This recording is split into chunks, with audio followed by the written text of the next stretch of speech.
Footpath ತೆರವುಗೊಳಿಸಲು ಸ್ವತಃ ಅಖಾಡಕ್ಕೆ ಇಳಿದ ಡಿವೈಎಸ್ಪಿ ಬಿಕೆ ಶೇಖರ್.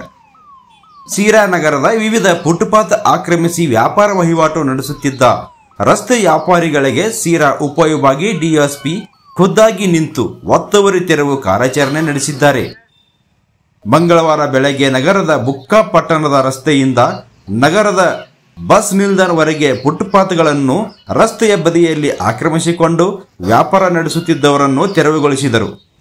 ಸಿರಾ ಉಪವಿಭಾಗದ ಡಿವೈಎಸ್ಪಿ ಬಿಕೆ ಶೇಖರ್ ನೇತೃತ್ವದಲ್ಲಿ ಸಿರಾ ನಗರ ಠಾಣಾ ಸಿಬ್ಬಂದಿಗಳ ಭಾಗವಹಿಸಿ ಠಾಣಾ ವ್ಯಾಪ್ತಿಯ ಆಯ್ದ ರಸ್ತೆಗಳಲ್ಲಿ ತೆರವು ಕಾರ್ಯಾಚರಣೆ ನಡೆಸಲಾಯಿತು.